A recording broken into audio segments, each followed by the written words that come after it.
un petit peu comme un poulailler, et il y en avait tout plein là-dedans. Ils étaient enfermés là, puis gardés par des soldats. Donc, le lendemain, on est parti en avion.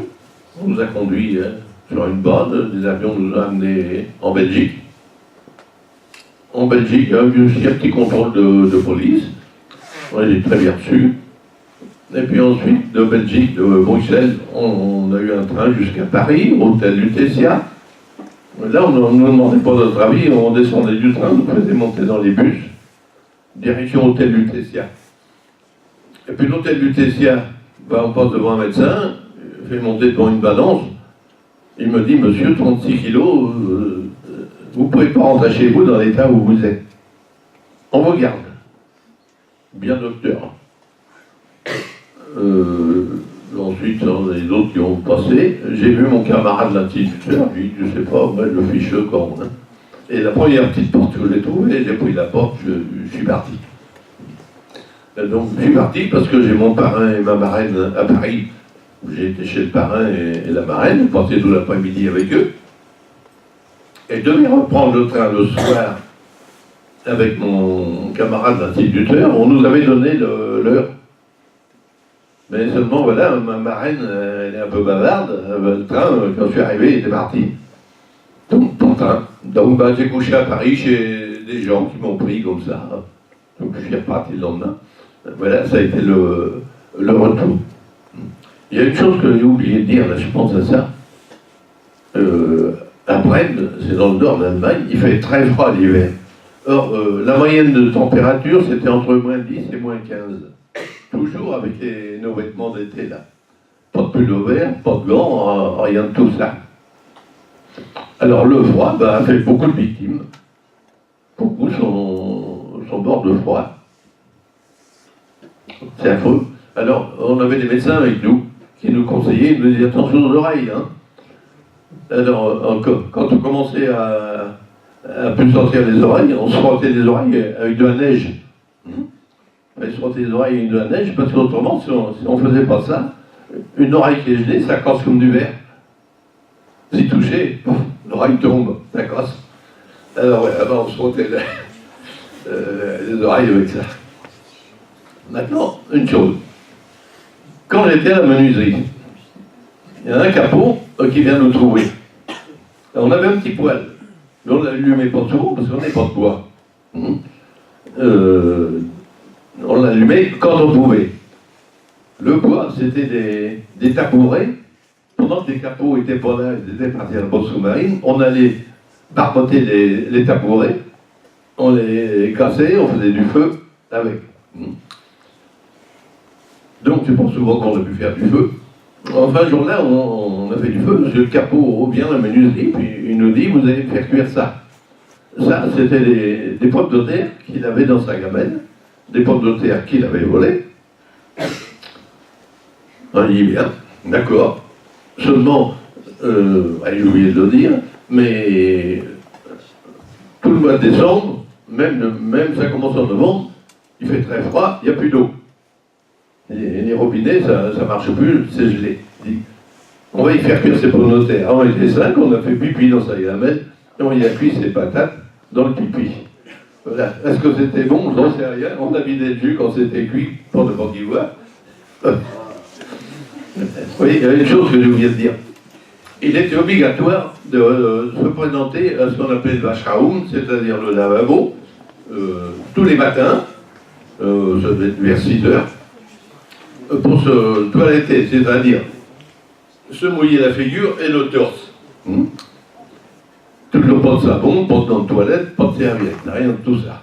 Donc il fallait se mouiller, mais seulement, disons au mois de décembre ou janvier, il n'y avait pas d'eau, on ne pouvait pas se mouiller, mais il fallait quand même se présenter torse nu, par moins 12, moins 15, au lavabo, et puis ressortir. Alors le capot posait la question, tu t'es lavé? Ah ouais, c'est pas possible, il n'y a pas d'eau. Mais voilà, il fallait aller au lavabo. Là, c'était un monde. Il y a autre chose que j'ai oublié de dire. Quand on arrive dans un camp, comme dans une gamme. Votre nom, vous le laissez à la porte. Vous n'avez plus de nom. Dès que vous avez franchi la porte, c'est fini, vous n'avez plus de nom. On vous donne un numéro, et c'est uniquement ça qui compte. Si un capot a besoin du numéro temps, il va appeler le numéro temps. Jamais le nom, de toute façon, il ne connaît pas. Donc, uniquement un numéro que vous avez intérêt à connaître en allemand, bien sûr, parce que il y a pas mal de prisonniers qui ne connaissaient pas les chiffres en allemand. Et si un capot appelait le numéro temps, si ce prisonnier ne répondait pas, le capot allait le trouver, mais il lui passait une dossière à clé. Ça faisait mal, hein. Alors, ce qui se passe, quand ils appelaient tel numéro, si nous on l'avait repéré, on se permettait de dire, c'est toi, c'est un tel. Ah, c'était sévère, hein. Ultra sévère. C'était un mauvais moment à passer. Alors, notre libération. Bon, les bateaux, ils ont coulé, même le Tibet où on était, il y avait des trous dedans. Il a quand même coulé dans le port. Parce qu'avec les camarades, on a été voir le soir, on ne sait pas où aller manger ou coucher. Alors, on a été voir du côté du bateau s'il y avait moyen de trouver quelque chose. Et puis, on voyait plus que le gros des morts. Le bateau était coulé. Avec les prisonniers dedans, ceux qui étaient blessés ou mourants. Donc, ils ont coulé avec. Donc, ça a fait 7000 victimes, 7000 morts. Qui ont été répandus dans des villages que la baie du Bec, c'est comme ça, hein, une baie. Alors la mer en a envoyé là, elle en a envoyé là, elle en a envoyé par là. J'ai une photo là d'une tombe dans un village.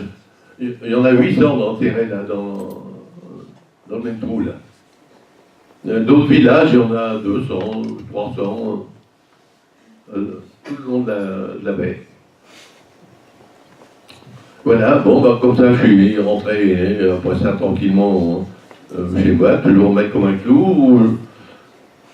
Il fallait voir un médecin, j'ai été voir un médecin qui m'a donné quelques médicaments, mais surtout de quoi me remonter, puis finir de soigner ma jambe, parce qu'elle est toujours trop belle, hein. Elle a mis, oui, au moins un mois à guérir. Donc, j'avais 3 mois de convalescence. Au bout de 3 mois, j'ai repris mon travail normal, comme tout le monde. Vous savez, un corps humain, c'est bien fait, hein. Ça peut endurer les pires choses et puis remonter aussi vite. C'est ça que j'ai remarqué, moi. Voilà mon aventure. Alors, j'ai des photos. J'ai quelques photos, là. Ah, tiens, je vais vous raconter plusieurs trucs. Tiens.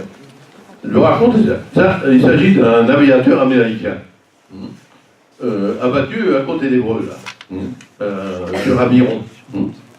Il descend avec son parachute. Il y avait un monsieur avec sa voiture à cheval, là. Sa carriole. Et le monsieur avec sa voiture à cheval va auprès de l'Américain, le fait monter dans sa voiture et il est déjà parti au galop. Parce qu'il y avait un petit avion. On appelait ça un Fischler-Storch, un petit avion d'observation allemand qui a vu ce qui s'était passé. Alors le petit avion, il passait au-dessus de la voiture à cheval, comme ça, il faisait une demi-tour, il repassait, et ainsi de suite. C'est bien que le monsieur, il est descendu dans Évreux, il a pris des petites rues, et puis là, l'avion l'a perdu de vue. Il a traversé Évreux, il est remonté par la côte de Cambol, là, pour aller jusqu'à Courget.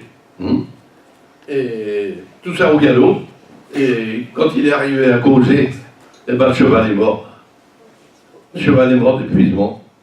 Ça a coûté un cheval à ce monsieur-là. Et c'est américain, comme il y avait plusieurs enfants, et puis il aimait beaucoup les enfants, c'est lui qui s'occupait des gosses dans la ferme. Voilà. Là, c'est autre chose. Encore une photo aussi, là. Là, il s'agit de 2 aviateurs américains qui étaient cachés dans un bois à Bourg-Robert. Et l'institutrice du village à côté, de Malville, celle où on avait barboté les cartes d'alimentation, me téléphone, là où je travaillais. Elle dit André, il a 2 garçons Elle dit André, faut que vous veniez parce que mes 2 garçons sont tombés. Ah, je suis embêté, je ne sais pas quoi faire. Je dis bon, d'accord, on va aller voir. Puis elle dit, mais vous savez, ils sont tombés de haut. Hein. Alors là, j'ai compris, ce sont des Américains, des aviateurs, dont l'avion était abattu sur Bayonne par là.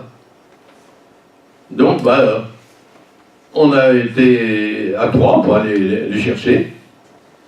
J'ai fait Évreux, Malville-sur-le-Bec, puis Bon-Robert, on passait à côté, en poussant un autre vélo, avec 2 vélos, parce qu'on devait les ramener. En fait, on ne pouvait pas, parce que le pilote, là, il avait les mains, des gros pansements sur les mains, il était brûlé. La figure, elle avait la figure toute brûlée. Et puis l'autre, il n'était pas trop blessé, mais il avait une balle dans le genou. Donc il ne pouvait pas faire de vélo avec sa balle dans le genou. Donc on est revenu sans eux. C'est un épicier d'Évreux. Il avait une camionnette, il a été les chercher pour les amener chez un résistant d'Évreux, le docteur Bergognan, dont la clinique existe toujours d'ailleurs. Il les a opérés. Ils se sont opérés tous les 2. Il les a opérés, il les a gardés quelques jours. Et il a été les conduire lui-même au bout d'une croix chez une dame qui était infirmière. Et c'est elle qui faisait les pansements. Ils sont restés comme ça jusqu'à la libération. Voilà, ce sont des histoires de résistance. Il y en a une autre histoire, je ne sais pas si j'ai le temps de la raconter. Ah, puis il y a le poème à lire là. L'autre histoire, c'est un avion, un bombardier, touché en bombardant Saint-André. Il passe au sud d'Évreux, il passe au-dessus de Parville, il ne voulait pas passer au-dessus de la ville parce que l'avion menaçait de tomber. Donc il passe au-dessus d'Évreux, j'ai vu l'équipage sauter, puis l'avion a continué pour tomber à Bignou, auprès de Saint-Canville. L'avion est tombé, il faut qu'il aille, on doit récupérer les aviateurs.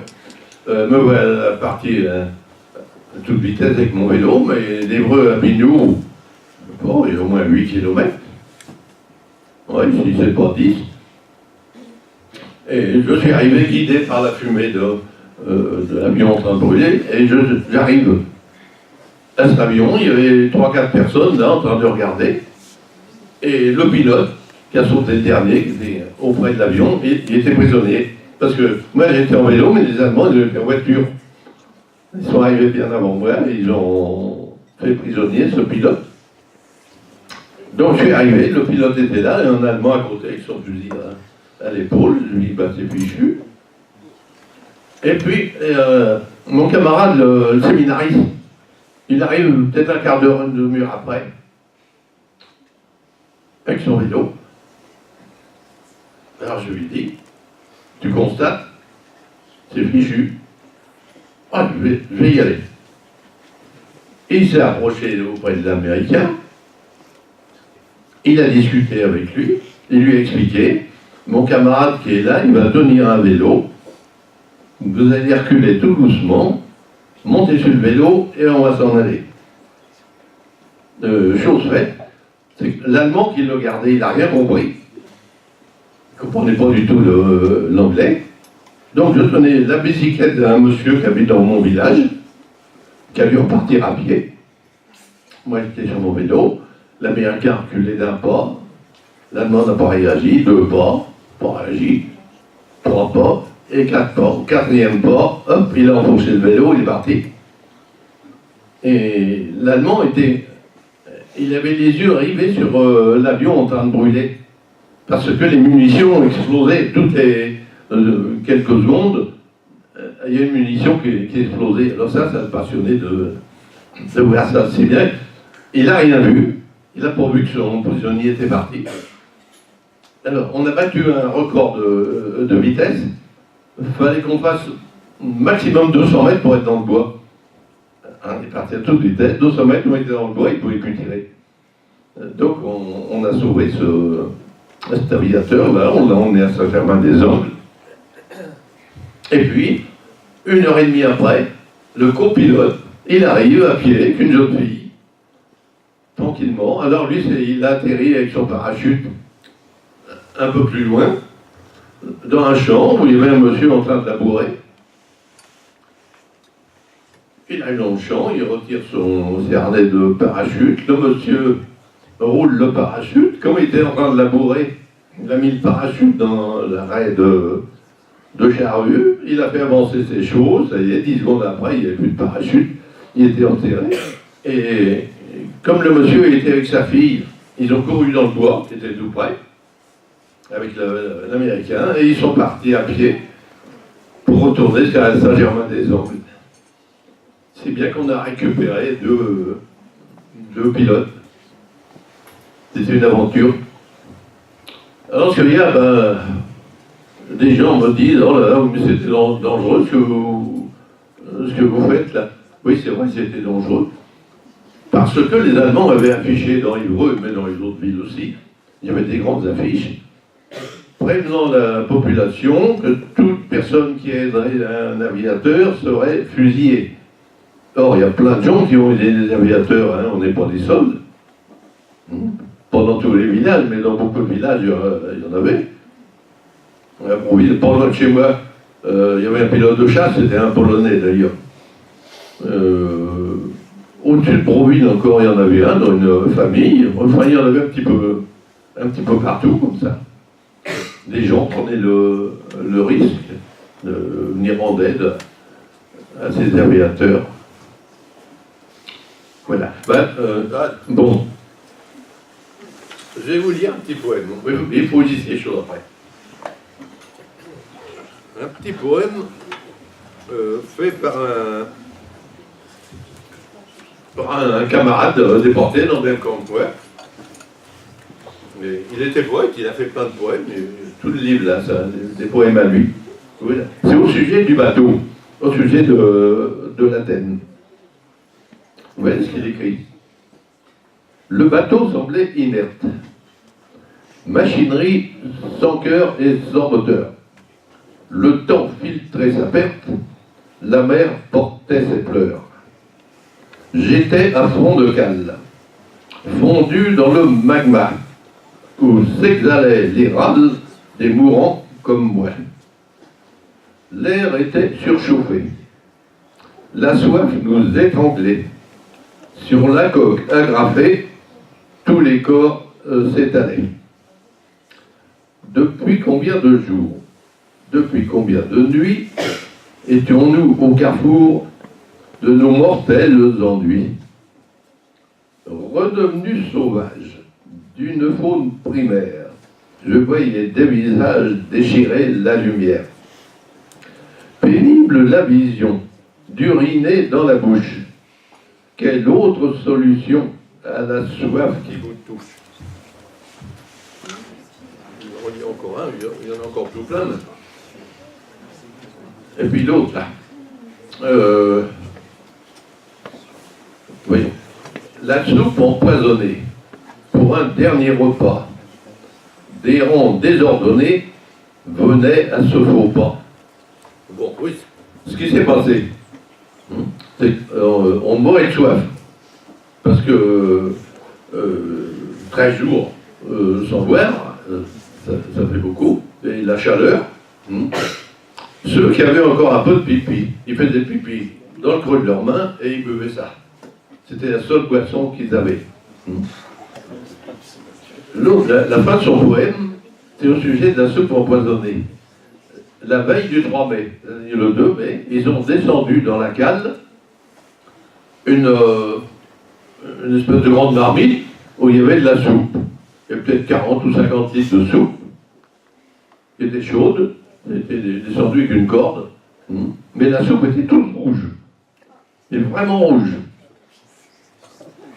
Les Français sont chez là-dessus, mais surtout les Russes sont chez là-dessus. Ils ont mangé ça, il n'y a pas de cuillère.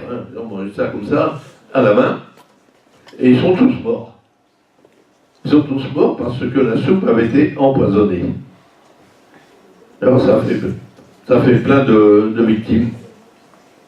Et quand j'étais à l'hôpital à Neustadt, il y a un enquêteur anglais qui est venu me demander si je savais quel genre de poison était dans cette soupe. Vous ne pouvez pas savoir. D'abord, j'y connais rien. Donc, j'en savais rien. Voilà. Ben, si vous avez des questions, si je peux y répondre. Est-ce que vous parlez de la fin de l'histoire du chien?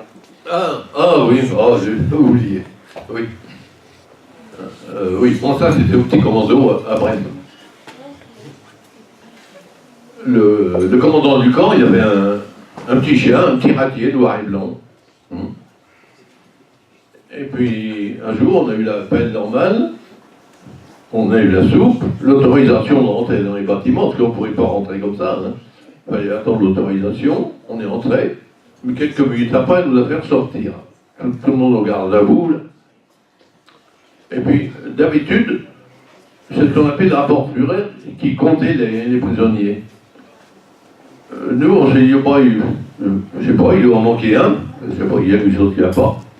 Et bien là, ce qu'on a vu arriver vers nous, c'est le commandant lui-même, chose qu'il ne faisait jamais, avec un interprète russe et puis français. Et puis le commandant se place devant nous et il pose la question suivante: où est mon chien? Personne ne savait où était son chien. Vous ne pouvez pas le savoir, donc pas de réponse. Il attend quelques minutes, il repose encore la question: où est mon chien? Toujours pas de réponse. Alors il a fait demi-tour, il est reparti. Il a dû penser que son chien, il a vu une fugue, ça arrive, les chiens ils sont bons. Il est reparti. Or, un petit peu avant qu'on ait notre soupe, un Français, je crois qu'il s'appelait Francis, il me semble, mais je ne suis pas certain non plus, et qui me dit: veux-tu un petit bout de viande? Bien sûr, puisqu'on n'a pas eu. Il sort de sa poche un petit bout de viande, rouge, évidemment, c'est pas cuit, un petit morceau de viande. Il dit: tu manges ça tout de suite, et puis motus. Tu dis rien à personne. J'ai mangé le bout de viande, mais j'ai posé la question quand même: où c'est que tu as eu ça? C'est là qu'il m'a dit: c'est le chien. C'était le chien du commandant. Il m'a dit: j'ai sorti de la tête et puis de la peau. Il me dit: je les ai cachés sous un baraquement. Voilà, on a mangé le chien du commandant. Mais à le savoir, on n'était pas nombreux, je ne sais pas combien on pouvait. J'étais pas bien gros, son chien. Voilà. Oui, si je peux répondre. J'ai quelques photos là. Ah oui. On va bien les voir. Est-ce que vous voyez oui, ça je ne l'ai pas dit plus. Oui, en effet, il y a eu une infirmerie. Au grand camp, le médecin-chef, c'était un mécanicien de diesel. Là. Il n'avait rien à voir avec la médecine, mais c'était lui le chef. Au commando, on avait un médecin polonais très gentil, vraiment un brave homme. Il s'appelait Casimir Kaden. Il était de Varsovie. Mais le pauvre, il faisait ce qu'il pouvait. En fait, il n'avait pas grand-chose. Et puis, il était aussi surveillé par un capot. Vous vous présentez, je me suis présenté, vous, ma jambe. Première chose, le capot, il vous met un thermomètre sous le bras. Ça marque pas 40, il a vite fait de vous soigner à coup de schlag. Vous prenez une dossier raclée, donc pas moyen de se faire admettre.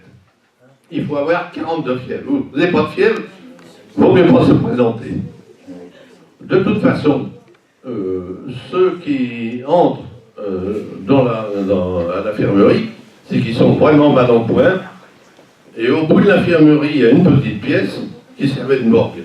Alors ils entraient, ils étaient quelques jours sur une paillasse, et puis ensuite, ils allaient à la morgue. Oui, je ne l'ai pas dit, mais quand j'étais à la menuiserie, Capot, il a dit: il faut que tu ailles réparer la fenêtre de la morgue.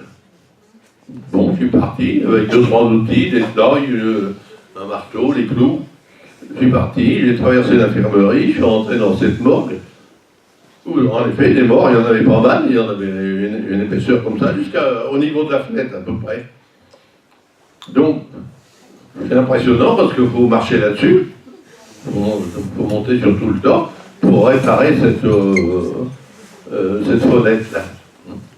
Parce que, oui, j'ai oublié de le dire, mais au commando, il n'y avait pas de four crématoire. Et c'est un camion qui venait une fois à la semaine, emmenaient les morts, il y en avait 20, 30, 40, ils emmenaient au crématoire de Brême, de la ville de Brême. Voilà. Donc l'infirmerie, pour se faire soigner, c'était pas facile. D'ailleurs, quand on a évacué le commando, il a fallu faire un grand trou dans la cour du commando. Et puis tous les morts des jours précédents, on les a achetés dans le trou, puis on a remis de la terre dessus. Parce que là, il n'y a même plus de camion pour les emmener. Alors là-dedans, il y avait des Français, des Russes pas mal, des Polonais. Il y avait une promiscuité pas possible. Toutes sortes de nations. Pardon. Victor Muller. Ah oui, c'est un capot, oui. Ah oui, Victor Muller, oui. C'est un personnage qui habitait Orbec, dans l'Orne. Il travaillait dans une carrière, je crois. Mais c'est un personnage, il était d'origine allemande. C'est un type plutôt louche. Il était en prison à Évreux, il a fait le transfert comme nous à Compiègne, et puis Compiègne, Neuengamme. Quand on a sauté du wagon, là, il se trouvait à côté de moi. Il m'a dit, je connais ça, je connais ce camp-là. C'est bizarre quand même. Est-ce que c'est vrai? J'en sais rien. Mais comme il parlait couramment l'allemand, eh ben, à peine arrivé, ça y est, il s'est mieux servi des Allemands comme Capot. C'était un sale type. C'est le seul évadé d'ailleurs, pendant la fameuse marche de la mort. Je ne sais pas, on ne l'a pas vu, je ne sais pas à quel moment il a pu s'évader, trouver les vêtements civils, et puis revenir comme ça chez lui. Tout au moins clandestinement, parce qu'il ne s'est jamais manifesté nulle part. Avec Victor Muller. Je vais raconter une histoire aussi. Une histoire qui est pas mal. Il s'agit d'un bon camarade. Un camarade allemand. C'est un Allemand. Il est arrivé en France. D'abord, il faut dire qu'il était communiste. C'est mal vu d'abord en Allemagne. Il avait 20 ans, il a été faire la guerre d'Espagne contre Franco. Ils ont perdu la guerre, il passe la frontière française, là on lui a confisqué ses armes, son fusil, tout ça, ils l'ont désarmé, et ils l'ont interné dans un camp. Mais comme il parlait bien français, il n'est pas resté longtemps, il s'est évadé, le voilà parti, il a traversé la France, il est parti jusqu'à Hambourg, chez ses parents. Et son père et sa mère là-bas à Hambourg. Il se trouve que ce personnage, c'est une figure. Hein. Donc, chez ses parents, il n'est pas resté longtemps, et il a été mobilisé, ça a été la déclaration de guerre, et il est rentré dans l'armée allemande. Il est arrivé en France avec son fusil à l'épaule, et il a été du côté de Grenoble, faire de l'occupation. Et puis un jour, en 1943, il s'est disputé violemment avec un officier.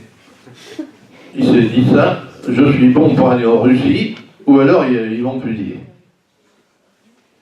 C'était très violent. Bon, il s'est dit, puisque c'est ça, je sais où il y a un maquis. Il savait qu'il y avait un maquis au-dessus de Grenoble. Il dit, ouais, j'y vais. Il a pris son fusil et le voilà parti, monté dans un maquis où il a été bien accueilli. Ils ont détruit ses papiers militaires allemands, ils les ont brûlés. Et puis on fait une fausse carte d'identité française, comme il parlait très bien français. Ils ont fait une fausse carte d'identité au nom de Jean-Jacques Boulanger. Pourquoi Boulanger? Parce que c'est son métier. Ils ne sont pas fatigués. Jean-Jacques Boulanger. Il était dans le maquis. Et un jour, le maquis a attaqué des Allemands, ils ont fait des prisonniers. Et le chef lui dit, bah, tu les accompagnes, on va les interroger dans le maquis. Donc dans un petit chemin, les prisonniers montaient, puis lui il marchait derrière avec son fusil. Et comme il entendait les Allemands parler, il leur dit de se taire, il n'est pas le droit de parler. Il y en a un qui s'est retourné, qui dit bah, mais vous parlez bien allemand. C'est là qu'il a répondu bah forcément je suis allemand. Donc voilà, les prisonniers les emmènent là-haut. Quelque temps après, le maquis a été attaqué par les Allemands, et lui, à son tour, a été fait prisonnier. Il était en prison, à Grenoble. De la prison, il a été transféré en Allemagne au camp de Neuengamme. Le camp de Neuengamme se trouve à peu près à 25 km de Hambourg. Comme ses parents habitent à Hambourg, il n'était pas loin de chez lui. Mais enfin, il n'a pas pu s'évader non plus. Hein. La libération arrive. Bon, ben, il retourne vers ses parents, mais Hambourg a été complètement détruit, ses parents avaient été tués. Plus de père, plus de mère, plus rien, plus de papier. Parce que pour avoir droit aux cartes d'alimentation, ben, il faut avoir une carte d'identité. Alors, il a été à la mairie de Hambourg, il dit, vous ne pouvez pas me faire une carte d'identité. Je suis né ici, je suis né à Hambourg. Ben, ils ont dit, ben, vous le dites, mais il faut le prouver. Ben, je ne peux pas, j'ai pas de papier. Il faut faire au moins une carte d'identité. Ils ont refusé. Ils ont dit, non, on ne peut pas. Il a été au consulat de France à Hambourg. Vous ne pouvez pas faire des papiers français, carte d'identité. On ne peut pas, vous êtes allemand, c'est pas possible. Donc, pas de papier, pas de carte d'alimentation. Et pendant 2 ans, il a vécu clochard. Il a vécu de vol pour manger. Il volait du pain, il volait n'importe quoi. Jusqu'au jour où un clochard lui a dit, mais ta sœur, je la connais, elle habite à tel endroit, un village pas loin de Hambourg. Et il ne savait pas que c'est qu'elle était, sa sœur. Donc le voilà parti dans le village, il a retrouvé sa sœur, qui est venue avec lui à la mairie de Hambourg.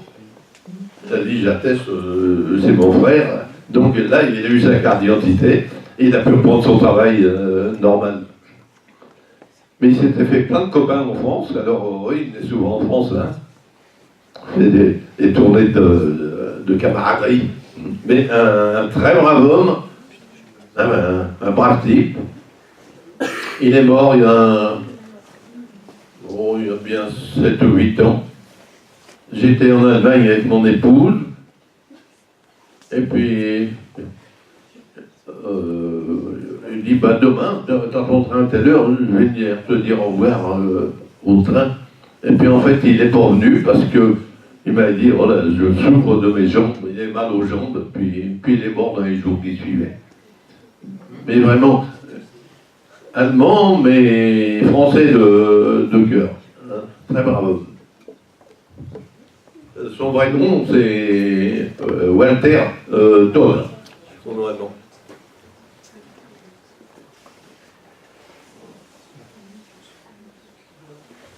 Bon, oui, j'ai plus grand-chose à vous dire. Oui, j'ai les photos. Oui, tous les ans, le drame de Lubeck, ça s'est passé le 3 mai. Et tous les ans, le 3 mai, il y a une grande cérémonie. Ça se passe en mai. On monte sur un bateau. Et puis, ils font un grand cercle, là où les bateaux ont coulé. Et puis, on jette une rose. On donne une rose à chaque personne qui monte sur le bateau, puis on jette une rose. Et tous les bateaux qui sont dans les environs actionnent leurs sirènes. Ceux qui sont loin en mer, c'est impressionnant. Hein. Alors, si un jour vous allez en vacances par là-bas, à Lubeck, où le chat c'est à côté, vous allez sur la plage, il y a ce monument-là. Hein. Voilà. Et puis là, j'ai... Ah, il est là, mon allemand, tiens, il est avec mon épouse, là. Walter Todd. On va passer aux questions, Oui.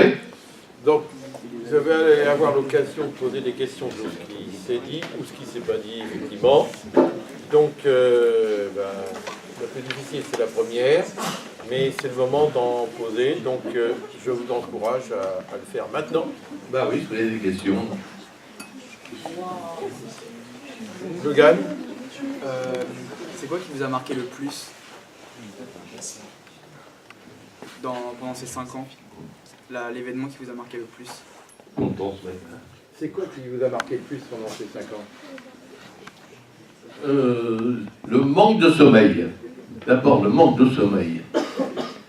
Parce que le manque de nourriture, un corps, il s'y habitue. Hein. Il s'y habitue. Au début, c'est dur, mais on s'y fait. Mais le manque de sommeil, on s'y fait pas. Ah oui, parce qu'il y a une chose que j'ai pas dit. Il y avait des alertes aériennes.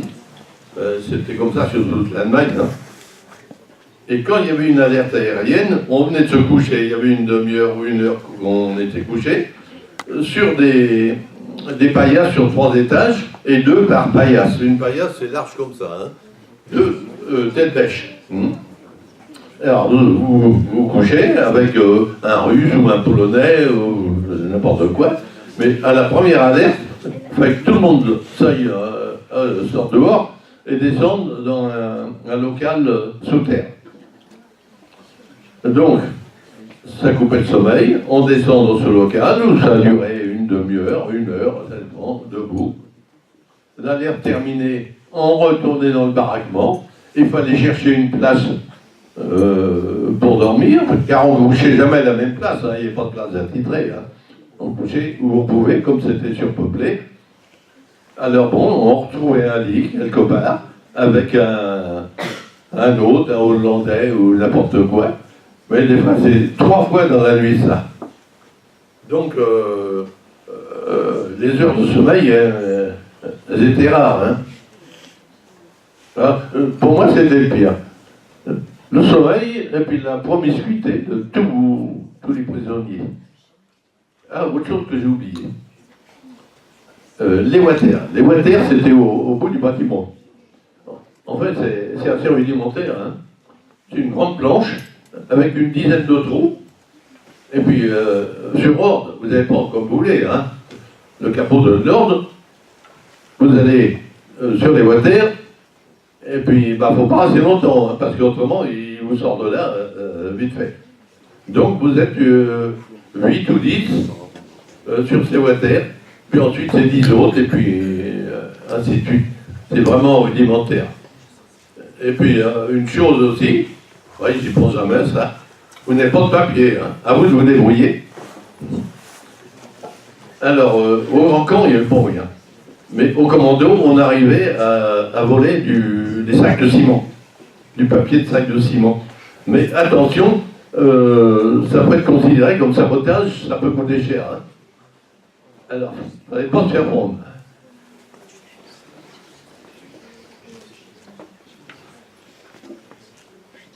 Je pense qu'il y a une autre question. Je ne sais rien.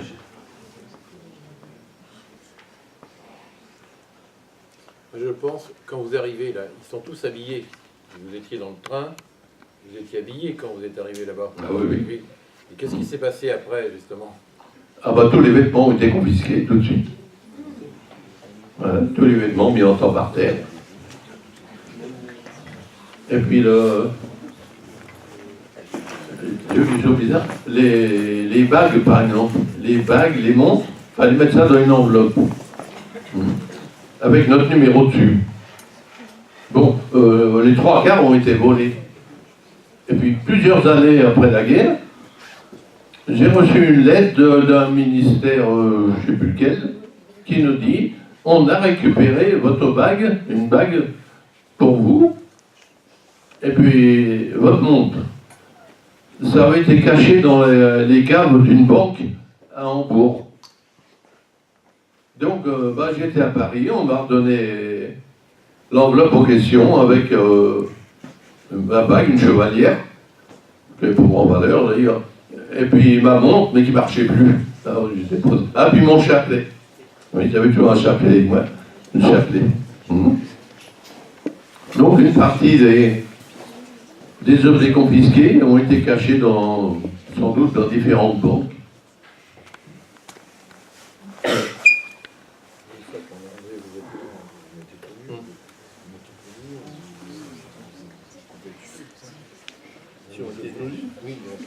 Ah oui, bien sûr, oui, on était fouillus.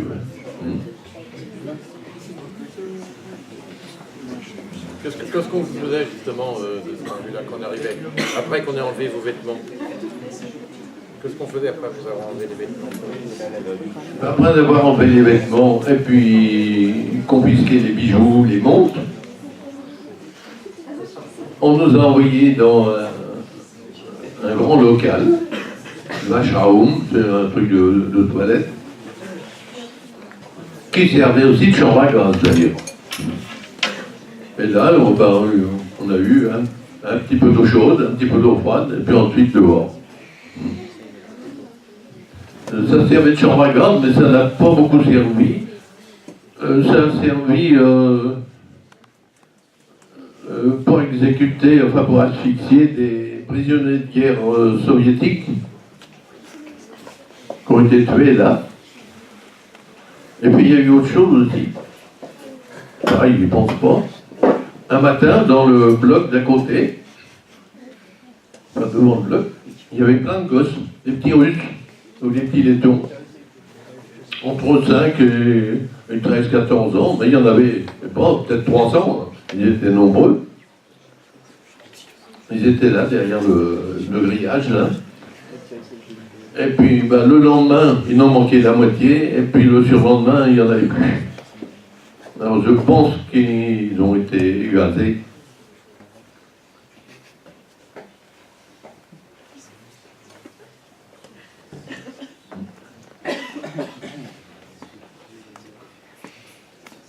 D'autres questions qui vous viennent en tête, que vous avez envie de poser? Non.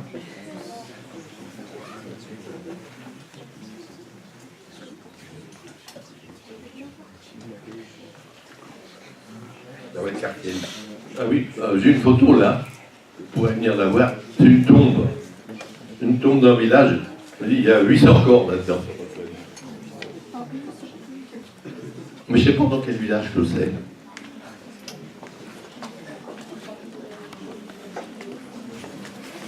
Ah oui, parce que si un jour vous allez en vacances en Allemagne par exemple, vous pouvez aller visiter le camp, hein. Parce que quand on a été libérés, la ville de Hambourg a repris le camp et ça a servi pour interner des voleurs, des criminels, enfin toutes sortes de gens comme ça. Parce que en 1948, j'avais affaire en Allemagne, et puis au retour, j'ai dit à mon épouse, tiens, je vais te faire voir le camp, on va y passer. Or, à 500 mètres du camp, il y avait un poste de police, un poste de garde sur la route unique. Pas moyen de passer. Et on n'a pas voulu me laisser passer, on a pu faire demi-tour. L'approche était interdite. Donc il y a eu des protestations internationales.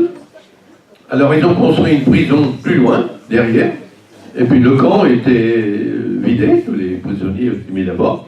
Et c'est la ville de Hambourg a pris en charge la gestion de ce camp. Donc ils l'ont aménagé. Il y a des salles de projection, il y a des salles pour se documenter en toutes les langues. C'est bien fait. Et c'est visitable, tout le monde peut aller visiter. Il y a des guides qui vous expliquent ce qui s'est passé là-dedans, quoi. Et à l'entrée du camp, ils ont mis un fameux wagon, le wagon 48 choux. Je l'ai photographié, il est là le wagon. Nous placions juste à l'entrée du camp. Est-ce que vous pourriez nous parler, parce que la salle s'appelle Louis Maury ici, est-ce que vous pourriez nous parler un peu de ce qui est arrivé à Louis Maury avec l'arrestation, est-ce qu'il lui est arrivé dans le camp et avec les bateaux, est-ce que vous savez? Ah, Louis Maury, bah oui, bien sûr. Bon, il a été transféré à Compiègne comme nous. Il a été arrêté 2-3 jours avant moi.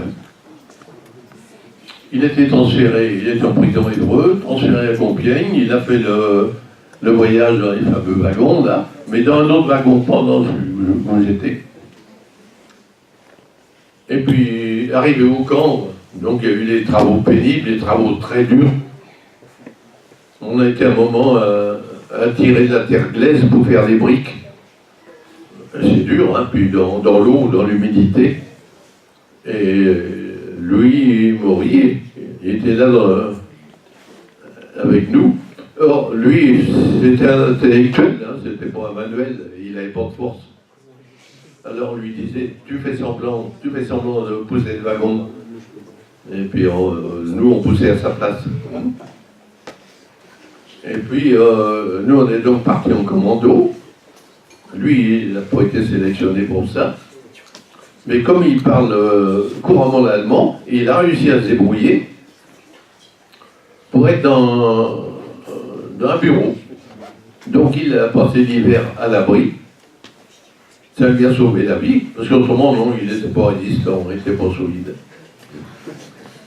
Donc il a pu s'en tirer comme ça. Ensuite, il a été sur les bateaux, il est évacué comme nous. Il était sur les bateaux. C'était un personnage, hein. Il y a un monsieur qui a été au collège technique à Saint-Ouen, là. C'est un membre de la famille. Et il nous racontait. Mais au fond de la classe où on était, il y avait deux hommes de 25, 30 ans. C'était deux Américains qu'il avait chez lui. Et pour ne pas qu'ils restent au sol, rue de la Rochette, ils les emmenaient au collège, au lycée, là. Il les promenait. Oui, c'était un personnage. Et puis il a quitté l'enseignement après. Comme il parlait deux langues, donc l'anglais c'était sa langue, plus l'allemand, plus le français. Il est parti à Strasbourg où il avait un emploi assez élevé. J'ai revu plusieurs fois, il est venu sur Évreux. Et c'était un sacré bonhomme.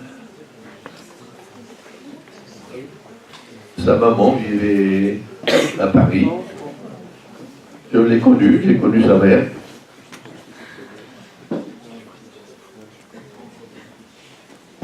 D'autres questions?